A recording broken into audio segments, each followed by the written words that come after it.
Today we will learn from one of the most influential modern-day black conservative thinkers, Thomas Sowell. He's brilliant, he shoots straight, and next he's going to teach us the real history of slavery. Welcome to Culture Shift, the Barry Farah Show. We are living in an American culture that has shifted from tolerant to cancel culture, from decent to rude, from optimistic to cynical, and from relatively safe to increasingly violent. But it's not too late.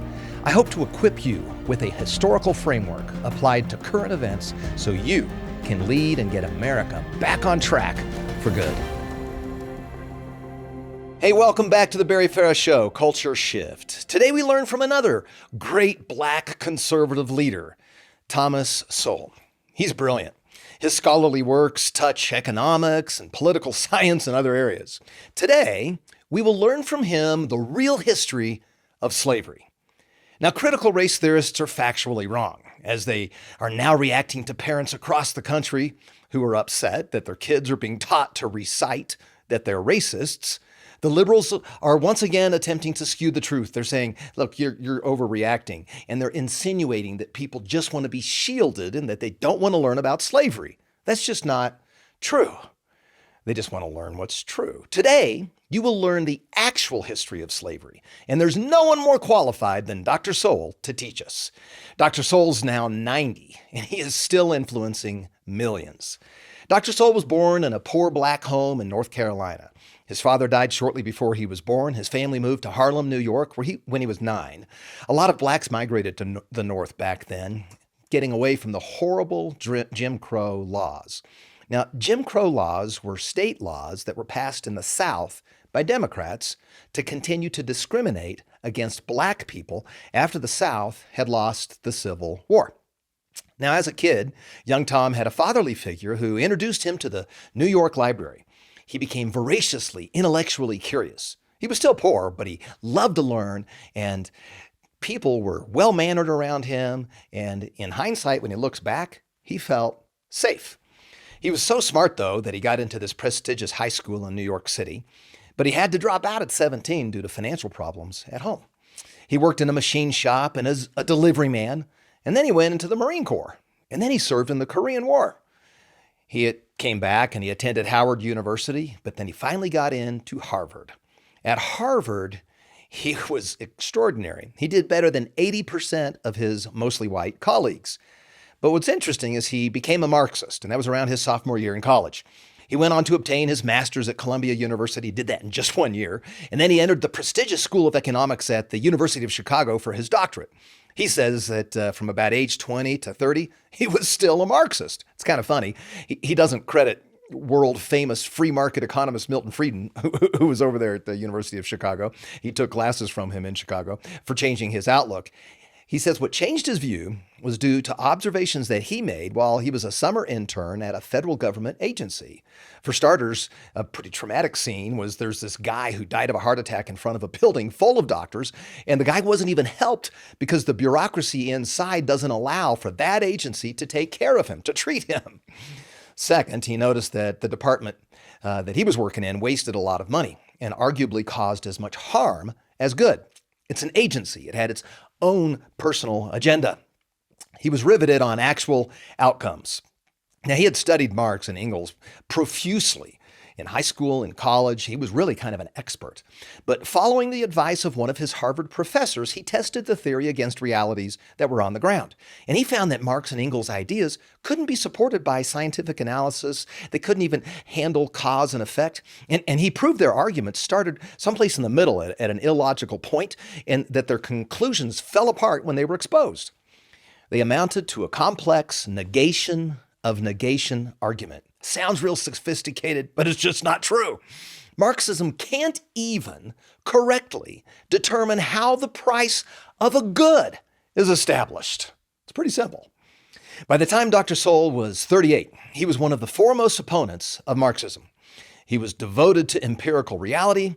His experience and analysis uncovered the fallibility of the Marxist argument and concurrently of the limitations of a government, any government. So he became a libertarian conservative. Now, he wouldn't describe it quite that way. He would simply say that he followed the facts where they led, and he was brutally honest with the facts. Dr. Sowell served professionally at Cornell, UCLA, and Stanford. He's authored over 30 books. Today, we'll look at the one that covers a number of topics, but we'll zoom in on slavery. The title of the book is Black Rednecks and White Liberals. Sowell uses the term redneck intentionally. He means the original definition, which is a derogatory term used to describe crass, underworked, deliberately uneducated whites in the South. He's not criticizing those who are intellectually curious and take pride in rural living. Prior to publishing this book in 2005, Dr. Sowell researched the topic of race, racism, culture, and Black identity for 30 years. This book's a full-throttled challenge to the prevailing assumptions. He points out that much of what passes for Black identity today is a modern version of the self-defeating culture slaves adapted from poor redneck whites. The redneck whites came from poor sections of Britain and settled in southern states. Dr. Sowell calls the blacks who adopted the white mindset black rednecks.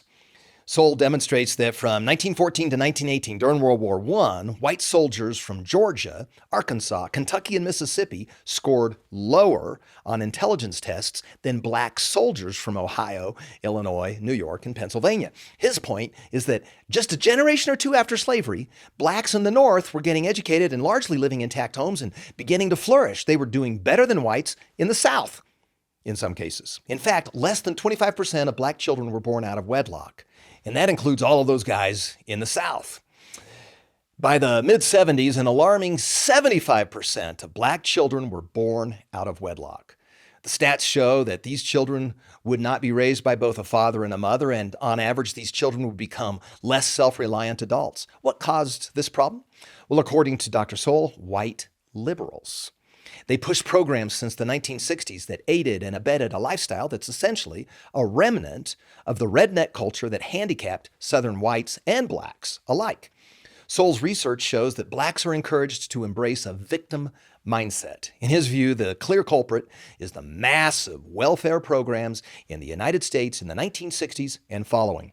Here's a short video from a solid family who did not cave to the victim mindset, but they understood it. It shows how difficult it was for people to stay out from the clutch of welfare. This is in the late 1970s. Now, listen carefully at the end as the mom explains the problem. The struggle isn't made any easier by the fact that Mr. Brown knows that if he gave up his job as an orderly at the Harlem Hospital, he would qualify for a government handout, and he'd be better off financially. Well, Miss Davies. Mr. Brown, can they say to see there's a section patient? It's a terrible pressure on him. But he's proud of the work that he does here, and he's strong enough to resist the pressure. Mr. Brown, and you're fully dilated, so I'm here to take you to the delivery room. Try not to push, please, because you want to have a nice, sterile delivery. Okay. Mr. Brown has found out the hard way that welfare programs destroy an individual's independence. We have considered welfare. We went to see everybody apply for welfare, but we were told that we were only eligible for $5 a month. And to receive this $5, we would have to cash in our son's savings bonds. And that's not even worth it. But I don't believe in something for nothing anyway. I think a lot of people are capable of working and are willing to work. But it's just the way it's set up. The mother and the children are better off if the husband isn't working or if the husband isn't there. And this breaks up so many poor families. Those kids in the video have a higher chance of living above the poverty line because they have a married mom and a dad. And he'll probably do better later on in life. Yet, the welfare program in place discouraged this wholesome family economically. Dr. Sowell holds back no punches when he describes the crux of the problem as the 1960s welfare programs and all the ones that followed. When the tax collecting power of the United States government takes money from earners and gives it to a federal welfare department, an agency, some of that money will be wasted due to inefficiency and some of it will be lost due to fraud. All of that is empirically provable by many dozens of studies. Then the department will spend a chunk of that money on itself to run the programs. And do you think it might lobby for a raise? At the end of all of that, it will distribute the remaining amount to the welfare recipient. Dr. Sowell says that white liberals are not a friend to blacks at all. They thought up these welfare ideas, but since these intellectuals have no personal consequences from their plan, in other words, the white liberals aren't on welfare and they don't send their kids to the public schools. They don't have to live with the adverse consequences. They don't have to kowtow to the welfare supervisor who has a godlike power over the recipient. So according to Sowell, every person he knows on welfare and everyone that he's interviewed feels like they are treated condescendingly like a child. And there's no plan by any welfare program to fix the source of the problem. No one encourages husbands and fathers to remain with their families. Sowell says that child abandonment, husband desertion, and fatherlessness is the unhappy result of welfare programs. Sowell debunks the assumption that blacks can't do college-level work or score as high as whites on tests. Supporting his research is a study published a little over a decade ago that found most of the black alumni of Harvard University were from either the West Indies or Africa, as in immigrants, or they were children of those West Indian or African immigrants. Sowell says these people are the same race as American blacks. If this disparity is not due to race, it's equally hard to explain by racism, he says. He goes on to say, what then could explain such a large disparity in demographic representation among these three groups? These West Indian blacks who are immigrants, these African blacks, and this American-born black.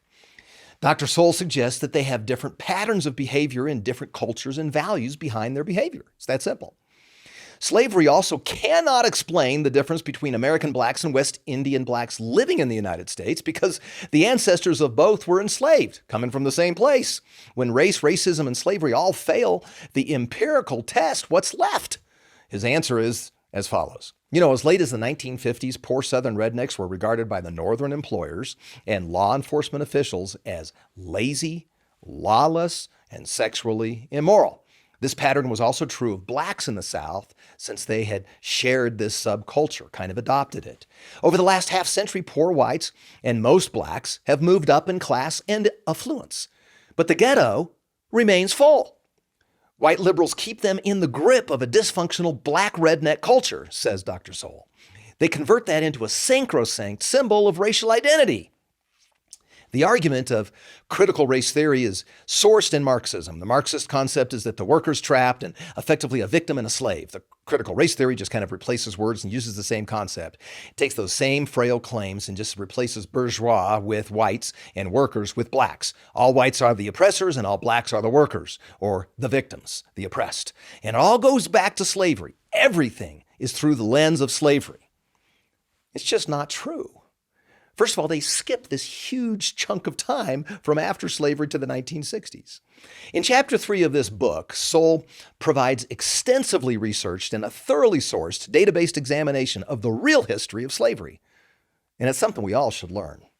The real history of slavery, as he makes the claim in this chapter, is that we incorrectly see slavery as just a U.S. thing. In fact, far from it. Here's his quote. The image that rises of slavery is that of African descendants enslaved by Europeans and their descendants in the southern United States. Slavery was an evil of greater scope and magnitude than most people imagine, and as a result, its place in history is radically different from the way it was usually portrayed. End quote. Academics are just not honest, he says. They narrowly construe the problem. It was a worldwide and multiracial problem, not just local to the United States and not just against blacks. In fact, he shows that in the 17th, 18th, and 19th centuries, the slave trade was 10 times larger in the rest of the world than in the United States.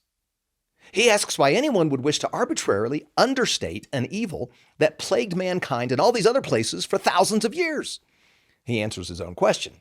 Clearly, the ability to induce guilt and thereby extract benefits from the white population today are greatly enhanced by making enslavement appear to be a peculiarly American or white crime.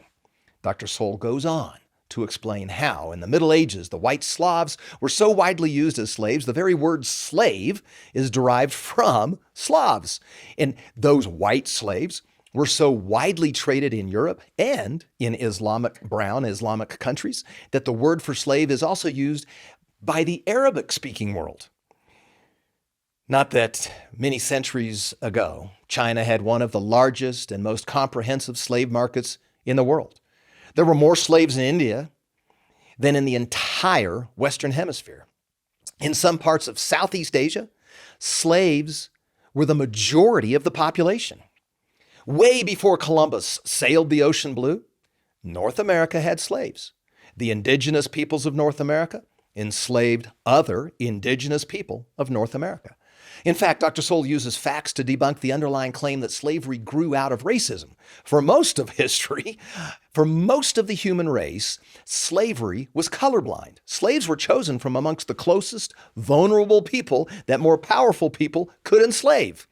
It wasn't until the late 16th century that the technology existed to go to another continent, capture the slaves from a different country and race, and transport them. People were not enslaved because they were black or white or brown. They were enslaved because they were vulnerable. And people with power, bad people, used them as free labor.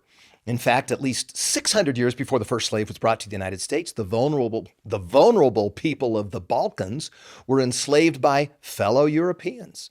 The poor white Balkan people were also enslaved by the powerful brown people from the Middle East. During the Atlantic slave trade, many African slaves were sold to other Africans, and they remained in Africa, perhaps the majority. African law was weak on property rights, and it explicitly allowed slave trade. It had been part of the medieval empires of Ghana, Mali, and Songhai, and in fact, most of the slaves who came to the United States were enslaved in Africa by Africans. And the Africans, the black Africans, facilitated the trade across the Atlantic in many cases. Yet, once they arrived in the U.S., they did go, obviously, to mostly white owners, but not all. According to Peter Bergman's 1969 Harper and Row publication of The Chronology of the History of the Negro in America, about 10% of free blacks in the South also owned slaves. In fact, there's a record of free blacks owning slaves in Boston in 1724, in Connecticut in 1783, and in Maryland in 1790. According to Henry Gates, he's got a book that was written in 2013 on the topic. There was a black slave owner by the name of Nat Butler, and he was a free black in Maryland. And the quote is that he regularly purchased and sold Negroes for Southern trade. That's according to R. Halliburton's research. That was published in the South Carolina's Historical Magazine in 1975. According to the 1860 census, there were 379,000 slave owners and 3.8 million slaves out of a population in the South of 7.5 million. More than 70% of Southern families did not own slaves. Slavery was horrible across the board, but it was not just a white sin. The majority of the South did not participate in it, and it was not just a U.S. crime. In fact, only 10% of the Africans that crossed the Atlantic as slaves went to the United States. The other 90% of the slaves shipped from Africa across the Atlantic went to the Caribbean and to South America. This was to serve the European imperialistic ventures in sugar, indigo, and tobacco. Slavery dates to the most ancient civilizations of Mesopotamia and Old Kingdom Egypt. It was virtually a universal institution and was rarely benign. It almost always came with abuse, exploitation, and arbitrary death. The slavery in the United States was no better. All slavery was horrible. Yet America fought to end it. Dr. Sowell is alarmed that there's no other institution of comparable duration on the worldwide scale that has disappeared with very little discussion and very little awareness of how, in fact, it ended.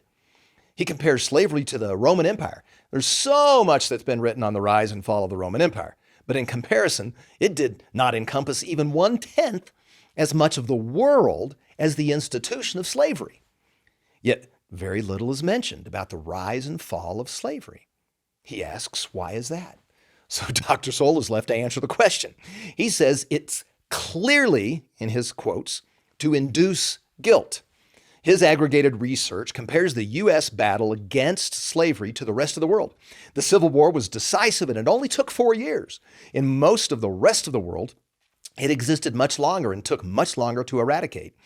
According to Sowell, there were 3 drivers for the worldwide end of slavery. Number 1, as the governments of the world were consolidating, it became less beneficial. Raiding other nations and enslaving them became a military risk.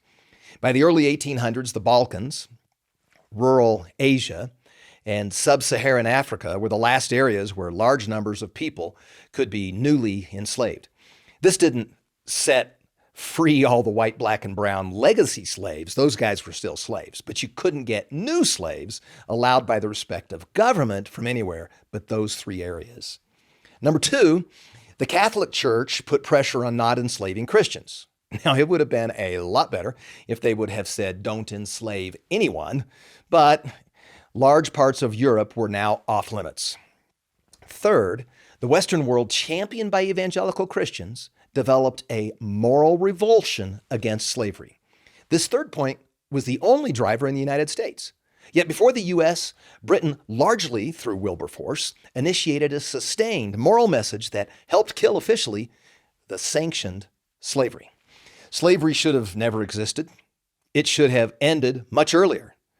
Dr. Sowell poses and answers the question, why did it take 18 centuries for Christians, who were proponents of the Sermon on the Mount, to broadly oppose slavery? Sad to say, but economics. The British Empire led the world in trading slaves, and they had set up an economy in most of their overseas colonies that depended on that free labor.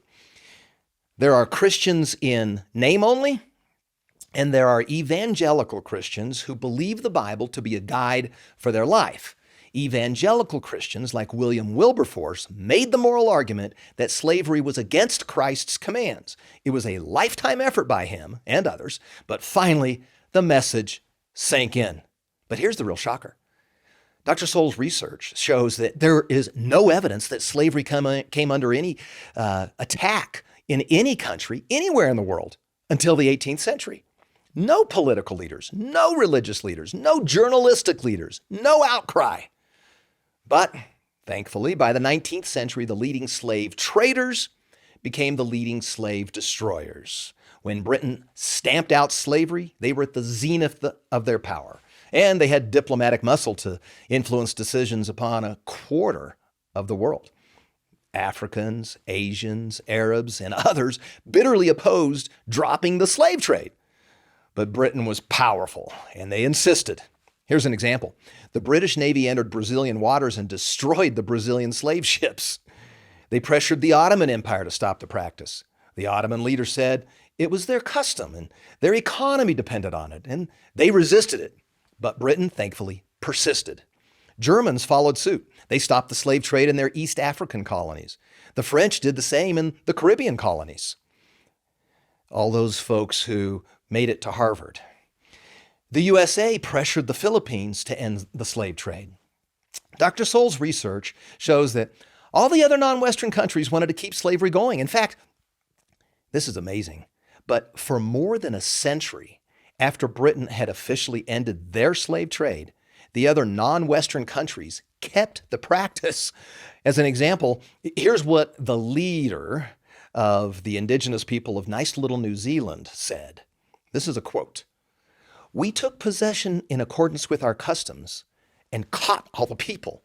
Not one escaped. Some ran away from us. These we killed, and others we killed. But what of it? It was in accordance with our customs." End quote. Similar, longer quotes are provided in Sowell's book that horrifically reveal the same unrepentant attitude from leaders in the Middle East, Asia, and Africa. They argued that slavery was part of their custom and part of their economy and that they just weren't going to stop the slave trade. And in spite of the persistent efforts of the United States and Europe and Britain, the nations in Africa and the Middle East had slavery as an integral part of their economy and their society through the 1950s. No kidding. The West had this sustained worldwide anti-slavery effort, and it was over a 10-decade period. And that is why slavery, as an official practice sanctioned by any government, stopped. So what's Dr. Sowell's point? Historical context and honesty. As horrific as slavery was in the United States, there were much larger raw numbers of black Africans enslaved in Islamic and African countries at the very same time. He's not belittling the horror of slavery in the United States, but he simply wants the reader to know the United States was not the only culprit, was not the worst, and was the only to fight a war to end it. And he wants the listener to hear that it wasn't about race. Slavery was a terrible human rights violation. It was a crime, and it abused all people, whites, blacks and browns around the world. For example, over 1 million white Europeans were enslaved by North African pirates from 1500 to 1800. And white European slaves were still being sold on the auction block in Egypt for 2 decades after the Emancipation Proclamation freed blacks in the United States. Dr. Sowell's not saying that the whites who were enslaved are more important than the blacks, but there should be equal outrage against slavery regardless of the color of the skin of the slave. Just to prove the point, he directs the reader's attention to the Anglo-Egyptian Treaty of August 1877. This should be something everybody knows about, but how many people know about this? This treaty required Egypt to cease buying and selling white slaves in 8 years. They were still trading white slaves. They admitted that. They acknowledged that. So why not stop trading white slaves right now, just immediately upon signing the treaty? Why extend this stop date until August of 1885, 7 years later?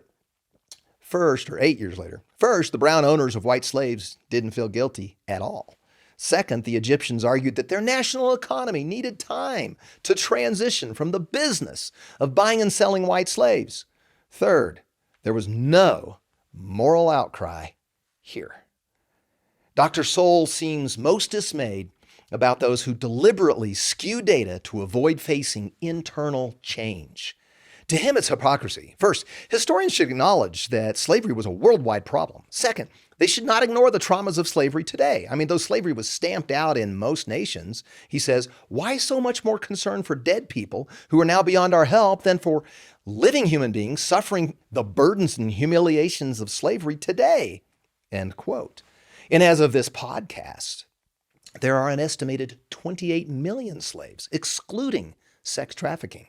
This is not officially sanctioned slave trade like in times past, but there are slaves in remote parts of India, China, Pakistan, Bangladesh, and Uzbekistan, and without any remorse, over 1 million in North Korea alone.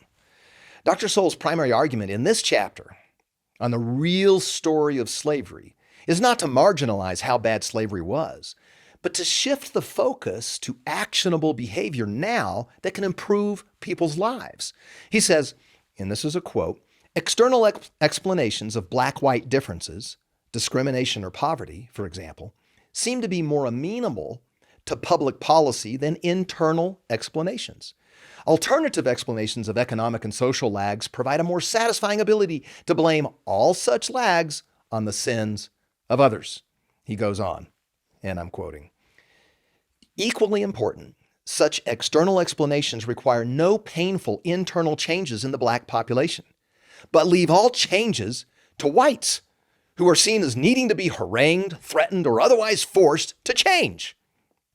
His prescription is to follow the facts and encourage bold internal change.